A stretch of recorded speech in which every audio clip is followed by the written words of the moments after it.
نحمده ونصلي ونسلم على سيدنا ومولانا محمد رسوله النبي الكريم اما بعد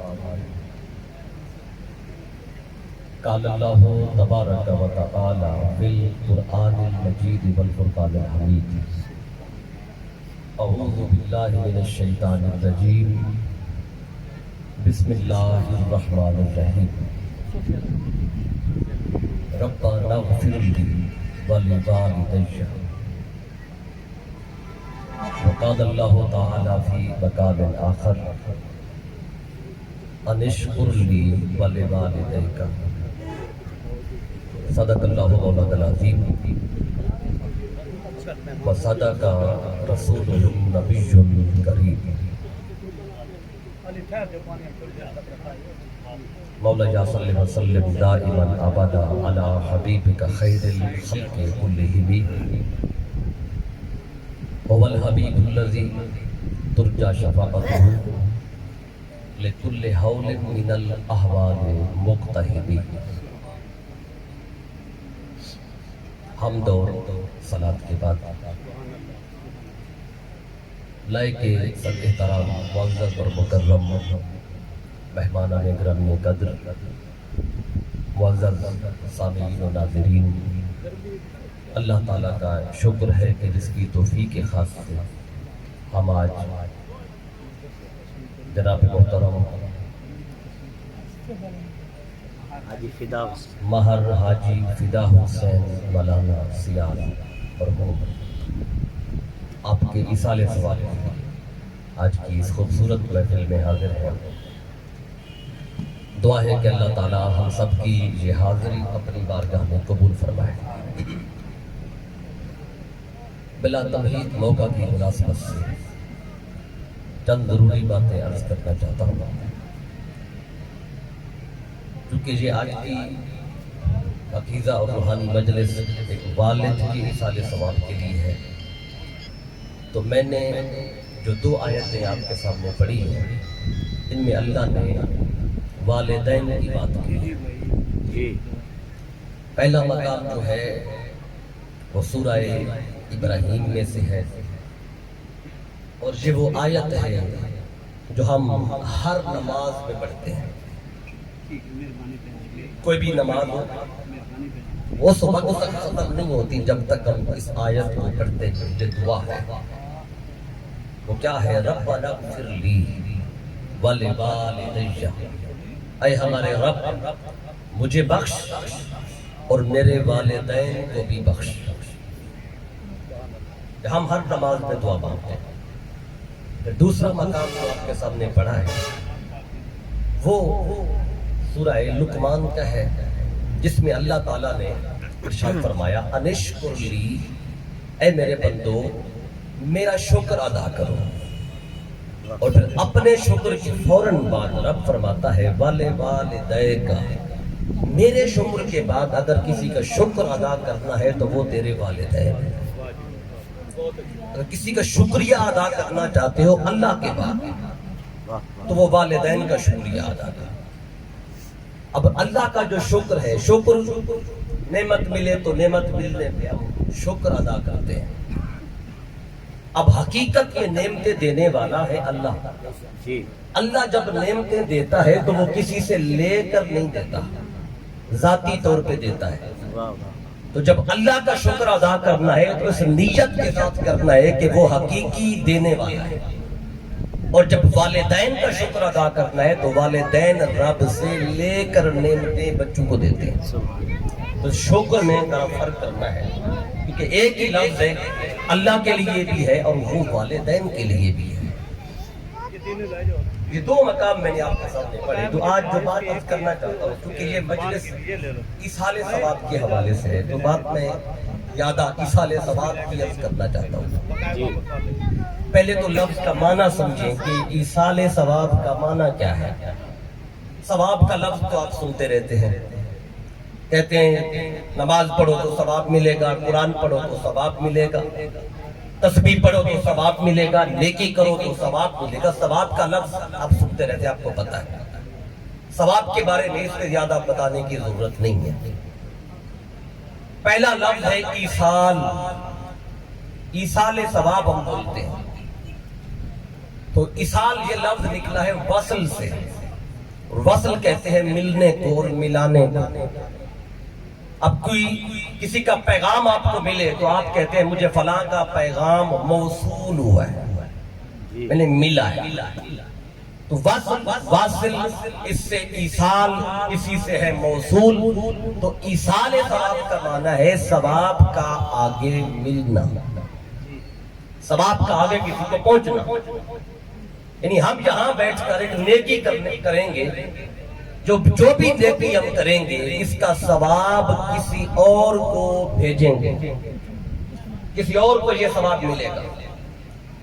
تو اب اس تصور کو بھی سمجھیں، اگر ہم نیکی کریں اور ثواب کسی اور کو بھیجیں تو انسان یہی سمجھے گا جب ثواب کسی اور کو بھیجا ہے تو پھر ہمیں تو نہ ملا۔ اگر کسی نے یہاں قرآن پڑھا آ کر وہ بھی ثواب، مہر فدا حسین سیال مرحوم کو گیا۔ کسی نے یہاں کے نعت پڑھی وہ بھی اس نیت کے ساتھ آیا تھا کہ میں ایصال ثواب کے لیے آیا ہوں، وہ ثواب بھی ادھر گیا۔ اور کسی نے یہاں کی دعا کی، استغفار کیا، کوئی تسبیح پڑھی، یا گھر سے قرآن پڑھ کے لایا یا درود پڑھا، جو بھی نیکی کی وہ آگے بھیجی۔ تو اب انسان یہ سمجھتا ہے کہ شاید جو میں نے نیکی کی ہے وہ تو ساری آگے گئی، تو مجھے یہاں گھنٹہ 2 گھنٹہ گرمی میں بیٹھنے کا شاید فائدہ کوئی نہیں ہے۔ یہ بھی بتانا چاہتا ہوں ایسی بات نہیں ہے۔ جو بھی نیکی ہم یہاں پر کریں گے جتنا اجر ہوگا ہماری نیکی کرنے کا وہ ہمیں بھی ملے گا، اور وہ سارا جمع کر کے اللہ اس مرحوم کو بھی پہنچائے گا، ادھر بھی رہے گا ادھر بھی جائے گا۔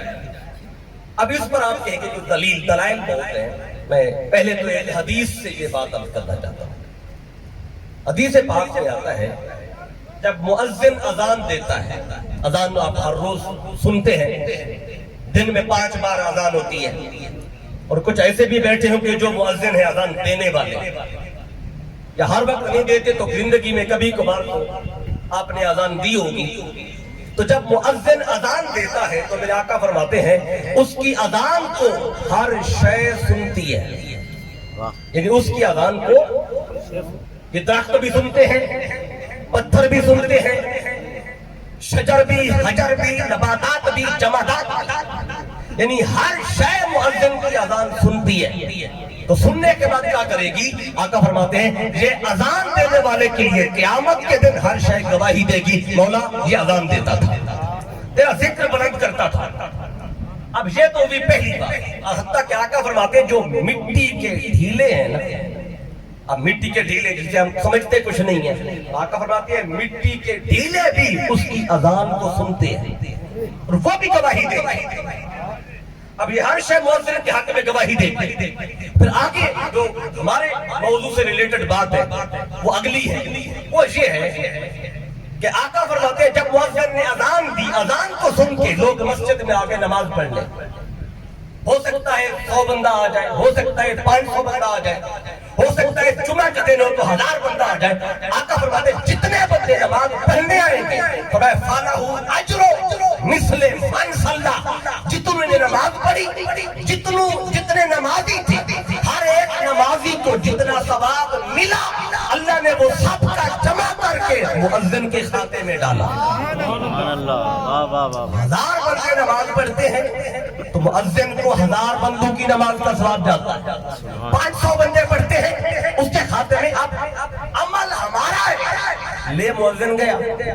اب اس کا مطلب یہ نہیں ہے کہ سارا مؤذن کو گیا، جتنا ہم نے پڑھا، جتنا ہم نے کیا اتنا ہمیں بھی ملا، اور وہ سب کا جمع کر کے مؤذن کو بھی ملا۔ یہ مت سمجھے کہ اگر ہم نے عمل کیا تو شاید ثواب آگے گیا تو ہمیں نہیں ملے گا، اللہ کے خزانے میں کمی نہیں ہے۔ رب فرماتا ہے میں تمہیں بھی دیتا ہوں اور جس کے لیے کرتے ہو میں ان کو بھی دیتا ہوں۔ اس لیے یہ مت سمجھے کہ اگر نیکی کی میں نے جہاں بیٹھ کے ذکر کیا یا دعا کی یا کچھ بھی نہیں پڑھا آ کے صرف بیٹھا رہا تو یہاں آ کے بیٹھنا بھی ثواب ہے، یہاں کے ذکر سننا بھی ثواب ہے۔ تو یہ جو جتنا اجر ہر ایک کو ملے گا وہ سارا جمع کر کے اس مرحوم کو بھی جائے گا. یہ کہتے ہیں ثواب کا آگے جانا. اب یہ تو میں نے آپ کو حدیث پاک سے بتایا. اب یہ جو ایصال ثواب ہے، اب اس کی مختلف جہتیں ہیں. اب اس کو ذرا سمجھنے کی کوشش کیجئے گا. ایصال ثواب بعض دفعہ زندوں کی طرف سے مرنے والے کو ہوتا ہے. زندوں کی طرف سے مرنے والوں کو ہوتا ہے، اور بعض دفعہ ایصال ثواب مرنے والوں سے زندوں کو بھی جاتا ہے.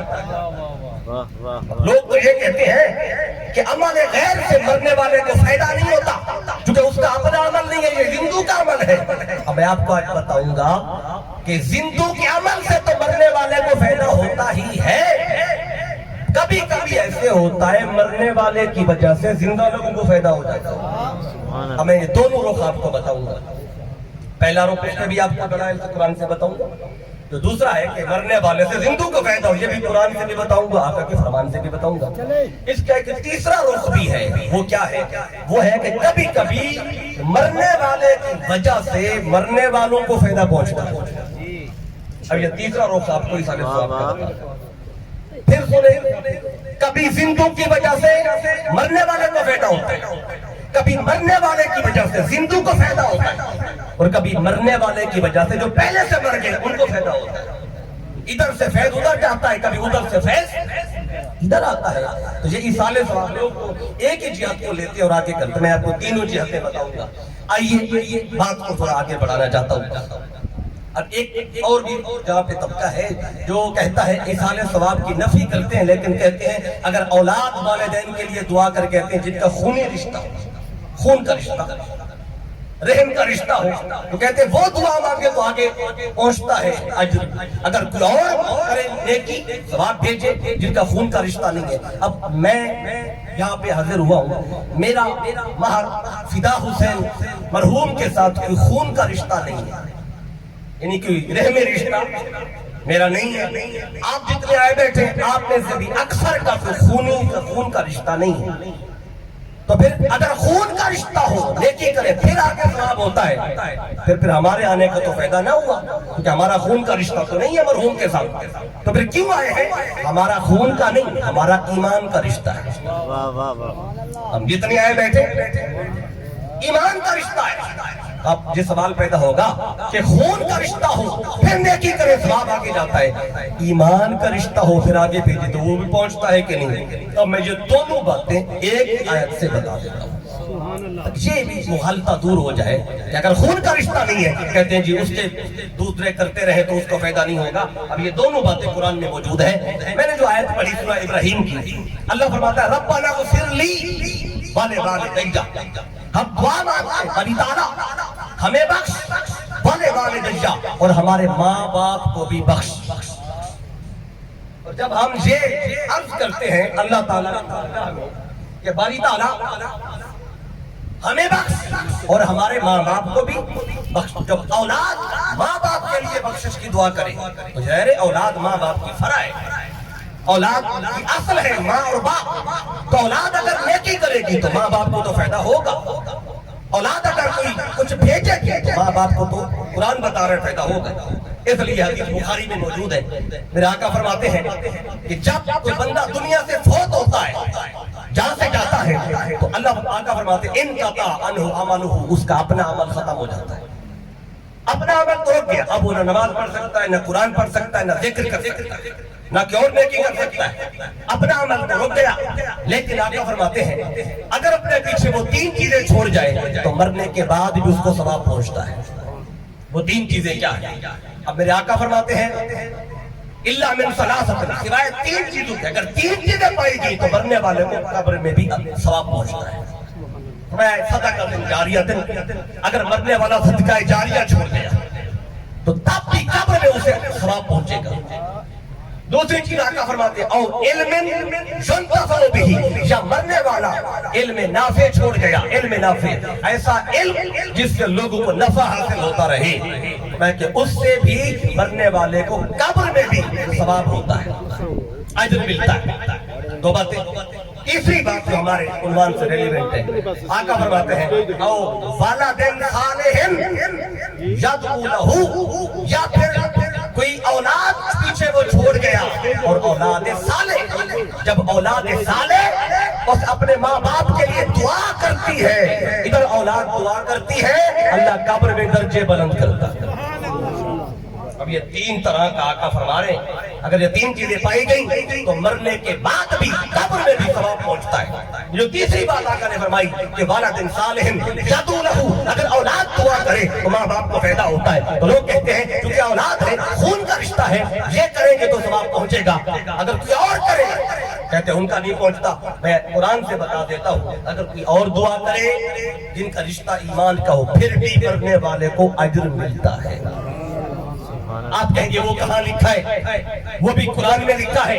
اب سنیں, جب ہم پڑھتے ہیں ربنا اغفر لی ولوالدی, اے ہمارے رب مجھے بخش, میرے ماں باپ کو بھی بخش.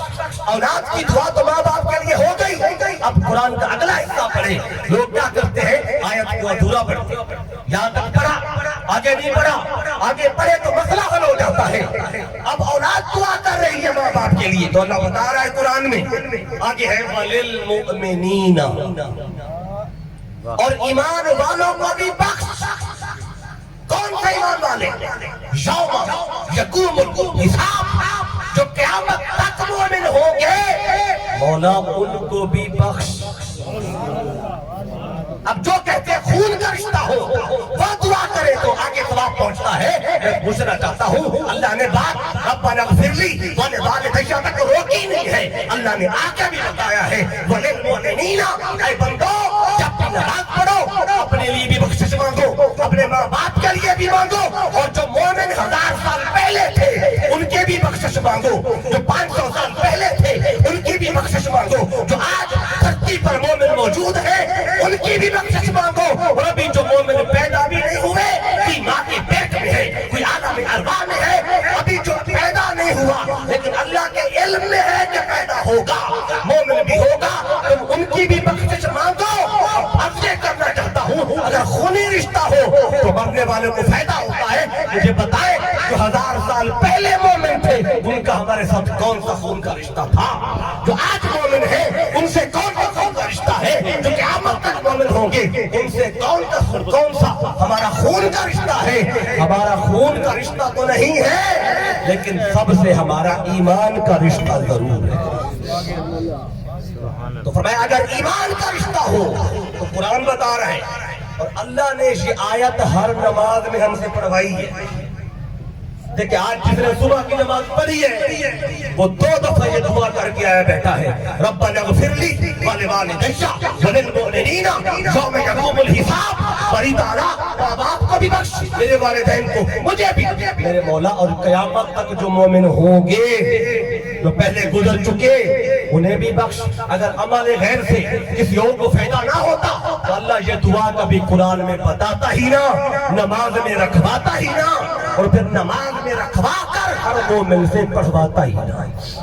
کیا کہنا. اب دیکھ ہر نماز میں پڑھ رہا ہے بندہ اور کہے جی نہیں فائدہ نہیں ہوتا, تو اس نے قرآن کو پڑھا ہی نہیں, قرآن کو سمجھا ہی نہیں ہے. اس لیے اب تھوڑا سا آگے بڑھتے ہیں. اب جب یہ بنیادی بات آپ سمجھ گئے, بنیادی بات ہے کہ ایصال ثواب خون کا رشتہ ہو تب بھی پہنچتا ہے, اور اگر خون کا رشتہ نہ ہو مرنے والے سے تب بھی ثواب آگے پہنچتا ہے. یہ قرآن میں بتا دیں.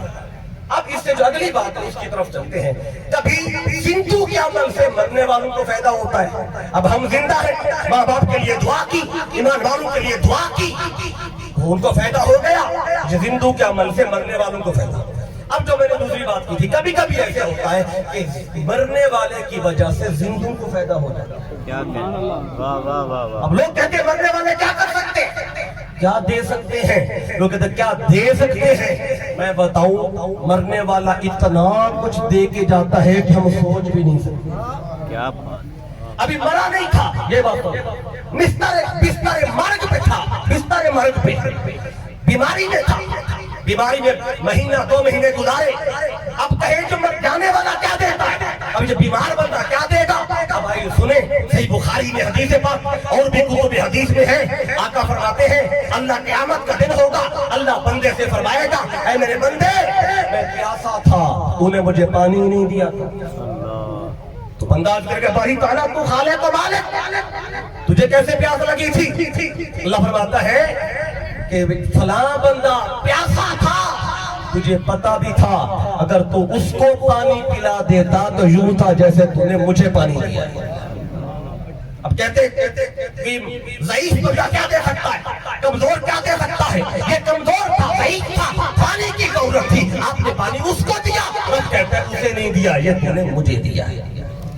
اب پھر اللہ فرمائے گا کیا میرے بندے میں بیمار تھا تو مجھے پوچھنے نہیں آیا؟ بندہ کرے ہماری تو آنا تم کیسے بیمار ہو؟ بندے بیمار ہوتے تھے، ہم بیمار ہوتے تھے، تو کیسے بیمار ہوا؟ اللہ فرماتا ہے میرا فلاں بندہ بیمار ہوا تھا، اگر تو اسے پوچھنے جاتا، عیادت کرتا تو ایسے تھا جیسے تو مجھے پوچھ رہا ہے۔ اور مطلب یہ ہے اے بندے اگر تو وہاں جاتا مریض کے پاس تو تو مجھے وہیں پہ پا لیتا۔ اللہ اب مسجد جاؤ پتہ نہیں رب ملتا ہے کہ نہیں ملتا، کعبۃ اللہ جاؤ 5 لاکھ روپیہ بھی لگاؤ، حج بھی کرو یا عمرہ بھی کرو، کعبے کا غلاف بھی پکڑو، پتہ نہیں رب ملتا ہے یا نہیں ملتا۔ اگر تم مریض کے پاس گئے ہو جو بستر مرض پہ ہے، رب کہتا ہے ادھر آئے ہو ادھر تم مجھے ہر حال میں پا لو گے۔ اس سے کیا پتہ چلا؟ ہو سکتا ہے رب کعبے میں نہ ملے لیکن غریبوں کے پاس مل رہا ہے، مریضوں کے پاس مل رہا ہے، محتاجوں کے پاس مل رہا ہے، رب ضعیفوں کے پاس مل رہا ہے۔ تو پتہ چلا ضعیف جانے والا ابھی مرا نہیں ہے، پہلے اتنا کچھ دے کے جا رہا ہے۔ اچھا پھر مر گیا، جنازہ پڑھا آپ نے، جنازہ آپ نے پڑھا۔ آقا فرماتے ہیں اگر مرنے والے کا کوئی جنازہ پڑھے تو جنازہ پڑھنے والوں کو اللہ ایک احد کے برابر ثواب دے دے۔ احد پہاڑ جو ہے اتنا ثواب لے گا۔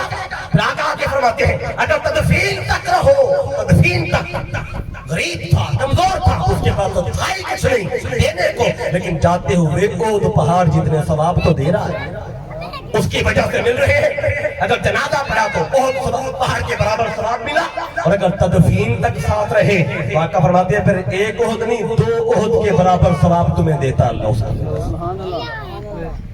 اب یہ جانے والا اتنا کچھ دے کے جا رہا ہے، اور پھر یہ بھی مت سمجھیں کہ روح نکلی ہے، روح کا بدن سے پرواز کر گئی، اب بندے کی کوئی ویلیو نہیں رہی، وقت نہیں رہی۔ اس میں بھی حدیث سن لیں، آقا مدینے کے بازار میں میرے آقا صلی اللہ علیہ وسلم ایک جنازے کے ساتھ جا رہے ہیں، صحابہ نے جنازہ اٹھایا ہوا ہے، اچانک آقا نے دیکھا کچھ لوگ سواریوں پہ آ رہے ہیں، جنازہ جا رہا ہے، ادھر سے کچھ لوگ سواریوں پہ آ رہے ہیں، آقا نے دیکھا ان کو وہ سواریوں پہ، تو آقا ہمیں الا تستحیون، میں تمہیں حیا نہیں آتی، تمہیں شرم نہیں آتی؟ اب کیا آقا کیسے؟ فرمایا کہ یہ جو فرشتے ہیں، فرشتے اس مرنے والے کے ساتھ اپنے قدموں پہ چل رہے ہیں اور تم سواریوں پہ چل رہے ہو۔ اب اس سے کیا پتا چلا؟ آقا مرنے والے کا ادب بتا رہے، اور مرنے والے کا ادب اتنا بڑھ گیا مرنے سے کہ فرشتے بھی ساتھ ساتھ چلتے ہیں۔ جب فرشتے پیدل چلتے ہیں تو تم بھی سواری پہ نہ رہا کرو، پیدل ساتھ ہو جایا کرو۔ اب یہ مرنے والا جو ہے اس کی یہ ویلیو میرے آقا صلی اللہ علیہ وآلہ وسلم نے بتائی۔ اب تھوڑا سا آگے بڑھتے، میں آج یہ کر رہا تھا کہ مرنے والے سے زندوں کو فائدہ ہوتا ہے، یہ سارا فائدہ مرنے والے کی وجہ سے ہو رہا ہے۔ اب اس پر پہلے تو قرآن سے بتا دوں کہ کبھی کبھی مرنے والے سے زندوں کو فائدہ ہوتا ہے۔ یہ سورہ کہف 16واں پارہ قرآن مجید کا، اس کا آغاز ہے، پہلا رکوع ہے۔ اللہ نے حضرت موسیٰ علیہ السلام اور خضر علیہ السلام کا واقعہ بیان کیا۔ واقعہ بڑا ہے، اس میں ایک بات میں نے بتانی ہے۔ وہ جو تیسری بات پیش آئی تھی کہ موسیٰ علیہ السلام کو بھوک لگی ہوئی تھی، آپ چاہتے تھے کہ بستی والے ہمیں کھانا دیں، بستی والوں نے صلح ہی نہیں کی کھانے کی، تو آپ کو اچھا نہیں لگا۔ جب اس بستی سے گزرنے لگے تو ایک دیوار گرنے والی تھی، تو خضر علیہ السلام رک گئے، ان نے دیوار کو ٹھیک کیا، اشارہ کیا دیوار ٹھیک ہوگی۔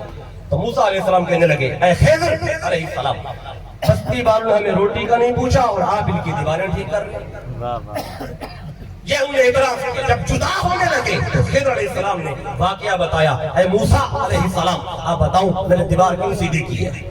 فرمایا وَأَمَّا الْجِدَارُ فَكَانَ لِغُلَامَيْنِ يَتِيمَيْنِ فِي الْمَدِينَةِ، یہ دیوار جو تھی وہ یتیم بچوں کی تھی جو اس شہر میں رہتے تھے، تو اور اس دیوار کے نیچے وَكَانَ تَحْتَهُ كَنْزٌ لَهُمَا، اور ان کے ماں باپ نے ان کے لیے خزانہ رکھا تھا دیوار کے نیچے کہ جب یہ بڑے ہوں گے خزانہ نکال لیں گے. ابھی یہ چھوٹے تھے، یتیم تھے، دیوار گرنے والی تھی، میں نے سیدھی کر دی تاکہ جب بڑے ہوں گے خود خزانہ نکال لیں گے. تو اس لیے دیوار سیدھی کی ہے. اب کوئی یہ مت سمجھے کہ یتیم تھے اس لیے دیوار سیدھی کی ہے. آگے وہ وجہ بتاتے ہیں، قرآن مجید میں اللہ بیان کرتا ہے، کہتے دیوار کیوں سیدھی کی. اللہ فرماتا ہے وَكَانَ أَبُوهُمَا صَالِحًا، کہ دیوار سیدھی اس لیے کی تھی کہ ان کا باپ نیک تھا. واہ واہ واہ واہ. ان کا باپ نیک تھا، اب نہیں ہے کیونکہ یتیم ہے، وہ گزر گیا. تو باپ کی جو نیکی تھی اب بچوں کو فائدہ دے رہی ہے. اب فائدہ مرنے والے سے زندوں کو ہو رہا ہے. اب یہ قرآن بتا رہا ہے. ابھی آپ نے قرآن سے سن لیا، اب اس میں ایک حدیث پاک اسے مسلم میں آئی ہے. جب جنازہ ہوتا ہے زندہ لوگوں کے عمل سے مرنے والے کو تو فائدہ ہو. جنازہ جب پڑھتے ہیں تو مرنے والوں کو فائدہ ہوتا ہے، ہر بندہ اس بات کو مانتا ہے. لیکن کبھی کبھی ایسے ہوتا ہے جنازہ پڑھنے والے جو ہوتے ہیں وہ اتنے نیک نہیں ہوتے جتنا مرنے والا نیک ہوتا ہے. یعنی کبھی کبھی مرید فوت ہوتا ہے تو پیر آ جاتا ہے جنازے پہ، تو پیر کے آنے سے مرید کو فائدہ ہوتا ہے. اور کبھی کبھی پیر فوت ہوتا ہے تو سارے مرید جمع ہو جاتے ہیں. اب ایسے لوگ بھی جنازہ پڑھنے آ جاتے ہیں جو دن میں 5 وقت کی شاید نماز بھی شاید نہ پڑھتے ہو. کوئی ایک نماز پڑھتا ہے، کوئی 2 پڑھتا ہے، کوئی جمعے والے اور کوئی عید والے بھی جنازہ پڑھنے آ جاتے ہیں. جو عید کے عید آتے ہیں، کوئی ہفتے کے ہفتے آتے ہیں. تو جو بھی آئے نماز پڑھنے، جنازے کی نماز. اب جو 5 وقت کی نماز نہیں پڑھتا جنازہ پڑھنے تو آیا کھڑا ہے، تو اس کے جنازہ پڑھنے سے پیر صاحب کو کیا فائدہ ہونا ہے؟ اس اللہ کے ولی کو کیا فائدہ ہونا ہے؟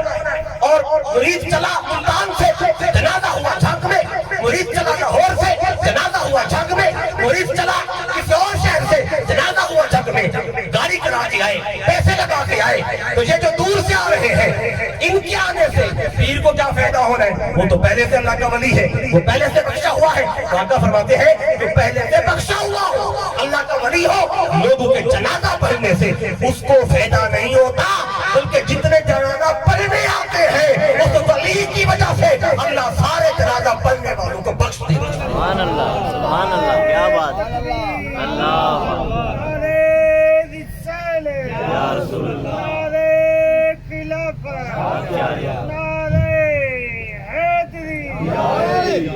آپ نے دیکھا اب فیض زندوں سے مردے کیوں نہیں گیا بلکہ مرنے والے سے زندوں کو آیا.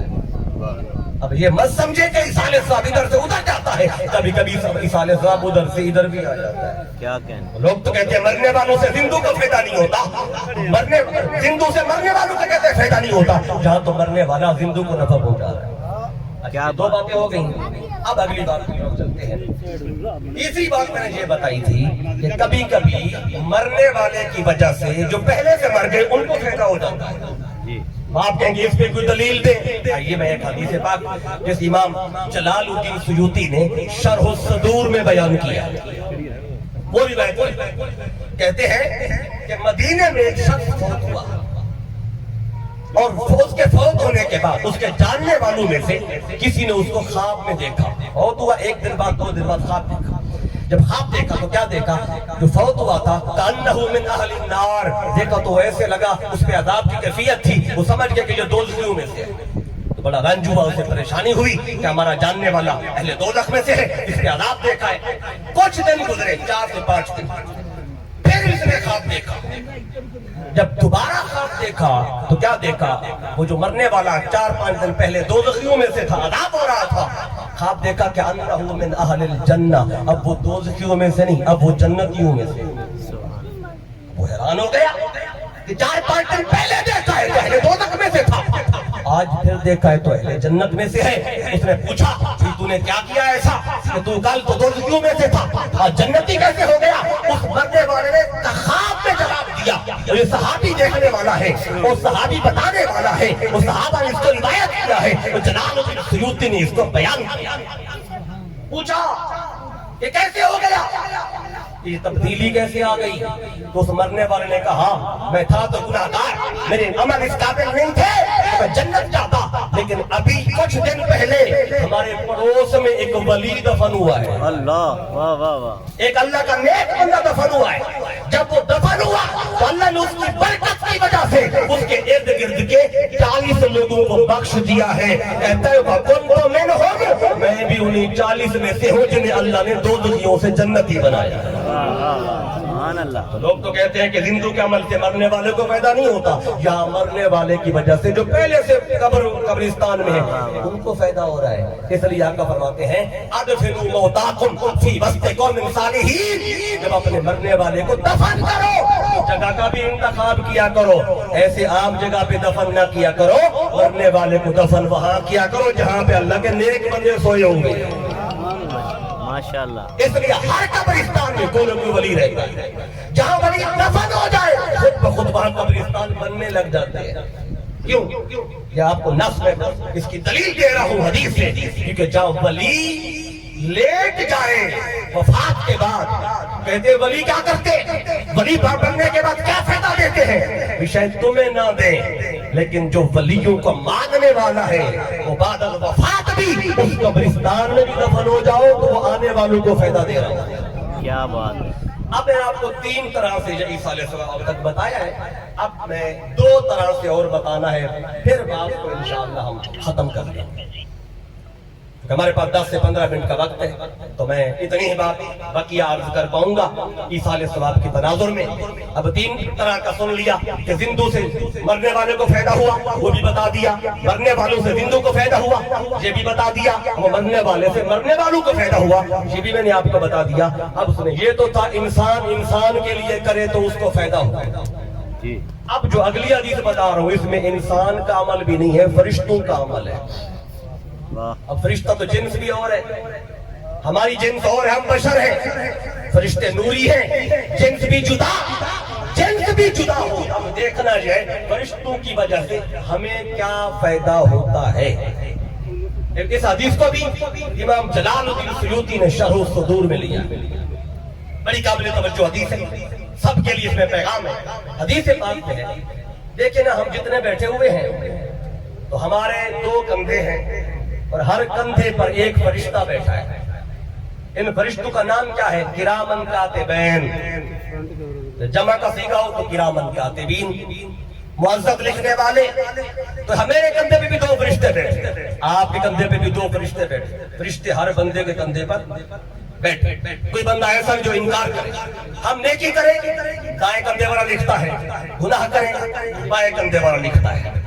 اچھا, جب تک ہم نیکی کر رہے ہیں گناہ کر رہے ہیں یہ لکھ رہے ہیں, تو جب بندہ فوت ہوتا ہے اور فوت ہو کے بندہ قبر میں پہنچ جاتا ہے, اب تو نہ نیکی کر رہے نہ گناہ کر رہا ہے, تو یہ فرشتے کدھر جاتے ہیں. حدیث پاک میں آتا ہے جب بندہ فوت ہوتا ہے کہ دونوں فرشتے اللہ کی بارگاہ میں اوپر جاتے ہیں آسمانی دنیا میں, عرض کرتے باری تعالیٰ اس بندے پہ ہماری ڈیوٹی تھی, وہ تو فوت ہو گیا, اب ہم واپس آ جائیں, تیرے قرب میں آ جائیں, آسمانی کائنات میں آ جائیں, عالم ملکوت میں آ جائیں. جب باقی فرشتے رہتے ہیں رب کہتا ہے نہیں, تم نے اوپر نہیں آنا. مولا کدھر جائیں, میں جس بندے کے ساتھ تمہاری ڈیوٹی تھی وہ تو فوت ہو گیا ہے, اب تم واپس نہ آؤ. مولا کدھر جائیں, میں جاؤ فیقومان علی قبرہ, اب دونوں جا کر اس کی قبر پہ کھڑے رہو. کیا کریں, کر تو کچھ نہیں رہا, لکھنا کیا ہے, مٹانا کیا ہے, کرنا کیا ہے. رب کہتا ہے اب تک تم اس کی نیکیاں لکھ رہے تھے, اس کے گناہ لکھ رہے تھے, اب بندہ مومن ہے قبر میں چلا گیا, اب جاؤ قبر پہ کھڑے رہو. کرنا کیا ہے, فَيُسَبِّحَانِ وَيُهَلِّلَانِ وَيُكَبِّرَانِ, جاؤ میری تسبیح بھی کرو, میری بڑائی بھی بیان کرو, باقی بھی بیان کرو. فَيَكْتُبُ ثَوَابًا لِلْمَيِّتِ يَوْمَ الْقِيَامَةِ, اور جو ثواب مرتب ہو تمہاری تسبیح کا قیامت تک تسبیح کرتے رہو, اور مرنے والے کی منابع اعمال میں نیکیاں لکھتے رہو. اب لوگ تو کہتے ہیں کہ زندوں کے عمل سے مرنے والے کو فائدہ نہیں ہوتا. اب میں آپ کو بتاتا ہوں, یہ انسانوں کی بات ہی نہیں ہو رہی, یہ بات ہی فرشتے کی ہو رہی ہے. کیا بات. کہتے ہیں انسان کا عمل انسان کو فائدہ نہیں دیتا, یہاں فرشتے کا عمل انسان کو فائدہ دے. اب بتائیں, جو کہتے ہیں خونی رشتہ ہو تب فائدہ ہوتا ہے, عمل آگے پہنچتا ہے. اب فرشتے سے کون سا خونی رشتہ ہے, وہ جنس بھی اور ہے, فرشتے میں خون بھی نہیں ہے, وہ تو نوری مخلوق ہے. اگر جنس بھی جدا ہو خون کا رشتہ بھی نہیں ہے, پھر بھی فرشتے بندہ مومن کے لیے استغفار کرتے ہیں، دعا کرتے ہیں اور قیامت تک کرتے رہیں گے۔ آقا فرماتے ہیں ان کان مومنا، شرط یہ ہے مرنے والا مومن ہو، یہ خاص شرط ہے، مرنے والا ہو مومن اور بھیجنے والا بھی ہو مومن، تب ثواب آگے جاتا ہے۔ اگر بھیجنے والا مومن نہ ہو، وعدہ کیدہ ہو، اب یہ بھی بتانا پڑے گا پھر مومن ہوتا کون ہے، چونکہ یہ جملہ بول بیٹھا ہوں، اس کی بھی میں وضاحت کرنا چاہتا ہوں۔ مومن ہوگا تو ثواب پہنچے گا، ادھر پڑھنے والا بھی مومن ہو، جس کے لیے پڑھ رہا ہے وہ بھی مومن، ادھر والا مومن ہے جس کے لیے پڑھ رہا ہے وہ وعدہ کیدہ تھا، کوئی فائدہ نہیں ہوگا، کیونکہ اصحال ثواب پہنچتا اس کو ہے کہ جو مومن ہوتا ہے۔ قرآن کی آیت پڑھی، اس کو سنے، فرمایا ربنا اغفر لی ولوالدی، مولا ہمیں بخش، والدین کو بخش، وللمؤمنین، اور مومنوں کو بخش۔ ہر بندے کی بات ہی نہیں کی آپ نے مومنوں کے لیے دعا کی، اور ادھر بھی آقا فرماتے ہیں فرشتے اس کے لیے دعا کرتے ہیں، اس کی نیکیاں لکھتے رہتے ہیں مرنے کے بعد بھی۔ ان کان مؤمنا، اگر مرنے والا مومن ہو۔ اب یہ آخری بات سن لیں، ہمارے پاس 10 منٹ کا وقت ہے تو میں اس نقطے کو واضح کر دوں، کیونکہ مومن ہوگا تو ثواب پہنچے گا، مومن ہوگا تو اس کا پڑھا ہوا آگے فائدہ دے گا۔ اب مہر حاجی فدا حسین مرحوم کے لیے ہم یہاں پہ جمع ہو کے بیٹھے ہیں تو سارے پڑھیں گے، سارے بھیجیں گے، بھیجنے والا مومن ہو اور لینے والا بھی مومن ہو، تب ثواب پہنچتا ہے۔ اگر ادھر بدعقیدگی پھیلاتا رہا، لوگوں کو دریا مصطفیٰ سے دور کرتا رہا، اہل بیت میں نقص نکالتا رہا، اہل بیت میں سے عیب نکالتا رہا، اگر جہاں بدعقیدگی پھیلاتا رہا، وہ قبر پہ چاہے سال کے لیے 2 سال کے لیے شاگرد بٹھا دے، قرآن پڑھنے لگ جائے، قرات کرنے لگ جائے، تو اسے فائدہ ہو، فائدہ اس کو ملتا ہے قرآن پڑھنے کا جو بندہ مومن ہو، جو ایمان کی حالت میں جاتا ہے۔ ایمان کیا ہے؟ اب آخری جملے سے ایمان کیا ہے، کیونکہ اصحال ثواب کی مجلس ہے۔ اب یہ مت سمجھے کہ ہر بندے کے پڑھنے سے مرنے والے کو فائدہ ہوتا ہے یا ہر مرنے والے پر ثواب پہنچتا ہے، ایسی بات بھی نہیں ہے۔ اللہ نے کچھ کنڈیشنز بھی لگائی ہیں، اگر میں وہ نہ بتاؤں تو بات ادھوری ہوگی۔ اب میں وہ بات مکمل کر دوں۔ ایمان کسے کہتے ہیں؟ اس پر میں 2 حدیثیں روایت کروں گا۔ ایک حدیث میں میرے آقا نے ایمان کو اپنی ذات کے ساتھ منسوب کیا، اور ایک اور حدیث میں آقا نے ایمان کو مولا علی کے ساتھ منسوب کیا۔ اب یہ 2 باتیں الگ الگ ہیں۔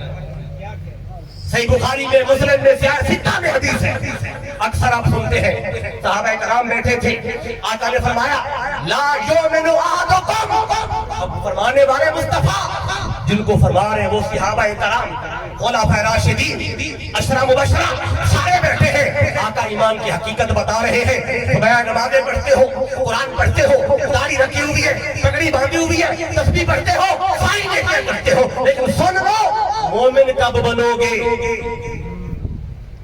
نمازیں پڑھنے کا نام ایمان نہیں ہے، داڑھی بڑی کر لینے کا نام ایمان نہیں ہے، پگڑی بڑی باندھ لینے کا نام ایمان نہیں ہے، ہاتھ میں تسبیح رکھنے کا نام ایمان نہیں ہے، مدرسے بنانے کا نام ایمان نہیں ہے، مسجدیں بنانے کا نام ایمان نہیں ہے، بڑی لائبریری بنانے کا نام ایمان نہیں ہے، کہ بڑے طلبہ، بڑے مدرسے، بڑی تنظیمیں یہ بنانے کا نام ایمان نہیں ہے۔ آقا نے نہیں فرمایا جو نمازیں پڑھے گا وہ مومن ہوگا، جو داڑھی بڑھائے گا وہ مومن ہوگا، بلکہ آقا فرماتے ہیں لا یؤمن احدکم حتی اکون احب الیہ من والدہ وولدہ والناس اجمعین، مومن اس وقت تک میرے صحابہ تم بن ہی نہیں سکتے جب تک تم کو میری ذات اپنے والدین سے، اپنے بیوی بچوں سے، بلکہ ہر ایک بڑھ کر جب تک مصطفیٰ سے پیار نہیں کرو گے تم مومن ہو ہی نہیں سکتے۔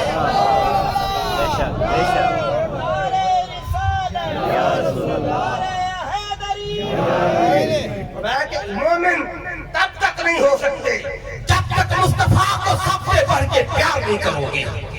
اب ایمان عمل کا نام نہیں ہے، قرآن پڑھنے کا نام نہیں ہے، بڑی داڑھی پگڑی ٹوپی تسبیح کا نام نہیں ہے، کسی بڑے چھپے ٹوپے کا نام نہیں ہے، اس لیے کسی کی بڑی داڑھی پہ، بڑی پگڑی پہ، بڑے چھپے پہ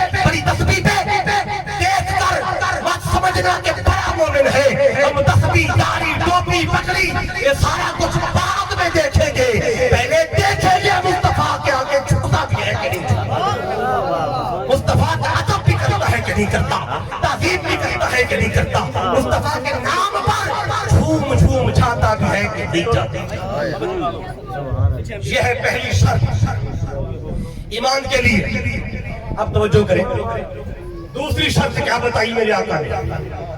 آقا کو پتا تھا کہ بعض لوگ میلاد بھی بنائیں گے، یا رسول اللہ کے نعرے بھی لگائیں گے، مدرسے بھی بنائیں گے، مسجدیں بھی بنائیں گے، تنظیمیں تحریکیں بھی بنائیں گے، میلاد والے دن جلوس بھی نکالیں گے، سارا کچھ کریں گے، میرا نام لیتے ہوئے جھوم جھوم جائیں گے، لیکن جب علی کی بات آئے گی ان کے منہ پہ ٹپ ہو جائے گی، یہ پریشان ہو جائیں گے۔ اس لیے میرے آقا نے ایمان کو فقط اپنی ذات تک محدود نہیں کیا، میرے آقا نے ایمان کو مولا علی کے ساتھ بھی جوڑا۔ سبحان اللہ، سبحان اللہ۔ اب سنیں، بالکل بات کو میں اختتام کی طرف لے آیا ہوں اور اپنے پیغام کی طرف لے آیا ہوں۔ اب ایمان فقط محبت مصطفیٰ میں مر جانے یا میلاد مصطفیٰ منانے یا رسول اللہ کے نعرے لگانے تک ایمان کو محدود نہیں کیا۔ جامع ترمذی کو اٹھائیں، آقا نے فرمایا میرے آقا نے ایمان کو علی شیر خدا کے ساتھ بھی جوڑا ہے۔ بے شک۔ اب یہ پہلے تو ایک حدیث جو ہے وہ ضمن عرض کر دوں، کیونکہ ہم سب مومن ہیں، ہر ایک ایمان والا ہوتا ہے، میرے آقا نے علی کو ایمان نہیں کل ایمان فرمایا۔ واہ واہ واہ واہ۔ ایمان کا کل۔ سنیں وہ کہاں پہ ہے؟ حدیث پاک ہے جب خندق کا موقع تھا، خندق کے موقع پر جب عمر بن عبد وہبہ کھڑا تھا میدان میں، وہ للکار رہا تھا، کوئی مقابلے کے لیے نہیں جا رہا تھا۔ آقا نے فرمایا کون ہے جس کا مقابلہ کرے گا؟ مولا علی اٹھتے ہیں، آقا میں جاتا ہوں۔ تو آقا فرماتے ہیں علی تو بیٹھ جا، تو نے نہیں جانا، تو نے نہیں جانا۔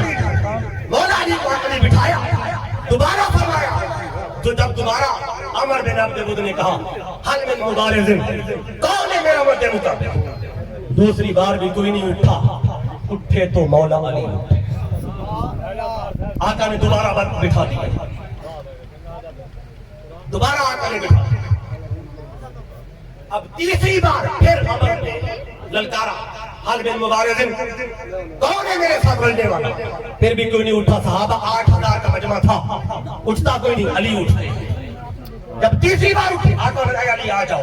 جب مولا علی آئے، آقا نے روانہ کیا، آقا فرماتے ہیں 12 ایمان کلہ الی الشرک کلہ، آقا فرماتے آج کل ایمان کل شرک کی طرف جا رہا ہے۔ اللہ آپ نعرہ لگاتے ہیں نا کل ایمان نعرہ ہے، یہ کوئی ایسے بناوٹی نعرہ نہیں ہے، بلکہ اس کی نص حدیث سے ملی ہے۔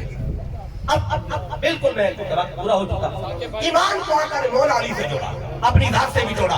حدیث صحیح سننا چاہتا ہوں، آقا فرماتے یا علی لا یحبک الا مومن ولا یبغضک الا منافق، اے علی سوائے مومن کے تجھ سے پیار کوئی نہیں کرے گا اور سوائے منافق کے تجھ سے بغض کوئی نہیں رکھے گا۔ بے شک۔ اب ایمان اور نفاق کی پہچان علی کی ذات کو قرار دیا۔ آقا نے نہیں فرمایا جو نعرے میرے لگائے گا وہ مومن ہوگا، جو میرے نعرے نہیں لگائے گا وہ منافق ہوگا۔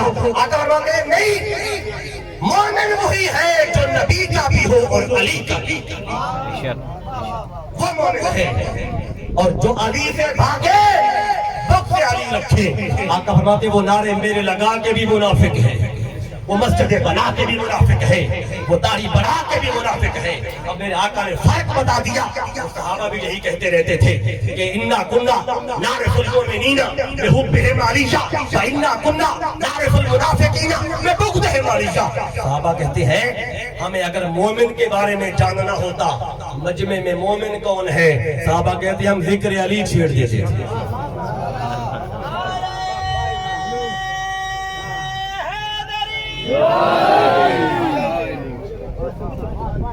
فرمایا اگر مجمع بڑا ہوتا پتہ نہیں چلتا تھا مومن کتنے ہیں منافق کتنے ہیں. کیا کرتے؟ انچی ٹیپ لا کر داڑیاں نہیں مانپتے تھے, پگڑیاں نہیں مانپتے تھے, مدرسے نہیں چیک کرتے تھے, تبلیغ و تقریر نہیں دیکھتے تھے, وہ ذکر علی کرتے تھے. ذکر علی کرنے کے بعد آنکھیں نہیں بند کرتے تھے, آگے بھی دیکھتے تھے صحابہ, پیچھے بھی دیکھتے تھے, دائیں بھی دیکھتے تھے, بائیں بھی دیکھتے تھے. کیوں کہ ذکر علی چھڑنے کے بعد جھوم کون رہا ہے, اور ذکر علی چھڑنے کے بعد پریشان کون بیٹھا ہے. جو جھوم رہا ہوتا سمجھ جاتے مومن ہے, اور جس کے منہ پہ قبض ہو چکی ہوتی سمجھ جاتے منافق ہے. ایمان وہی ہے اور مومن وہی ہے جو نبی کا بھی ہو اور علی کا بھی ہو, اور جو نبی کا تو ہو اور علی کا نہ بنے. آقا فرماتے ہیں وہ مومن نہیں ہے. ایمان کامل تب ہوتا ہے جب دونوں کی بارگاہ میں آتا ہے, اور جب دونوں کی بارگاہ میں آتا ہے اسی کو ثواب آگے پہنچتا ہے اور اسی کا ثواب آگے جاتا ہے. تو ایصال ثواب پہنچنا ان کو ہے, ایصال ثواب جاتا ان کا ہے. جو علی کے بھی در کے غلام ہو, نبی کے بھی در کے منگتے ہو, اہل بیت کے بھی غلام ہو, مصطفیٰ کے بھی غلام ہو, اگر یہ غلامی ہے تو ثواب بھی جاتا ہے, پہنچتا بھی ہے. اگر یہ نہ ہو, نہ جانے والوں کا جاتا ہے, نہ ملنے والے کو ملتا ہے. یہ تھا ایصال ثواب کا شرعی فلسفہ جو میں نے مختصراً آپ کو بتایا ہے. میں ہمیشہ کہتا ہوں, آج بھی اسی بات کے بعد ختم کروں گا.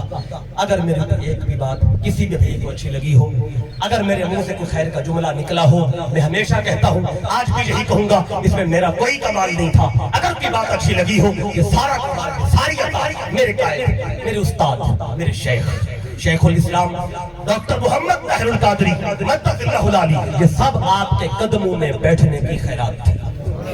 اگر کی بات اچھی لگی ہو تو یہ حضور شیخ الاسلام کی طرف سے ہے, ان کو دعا دیجئے گا.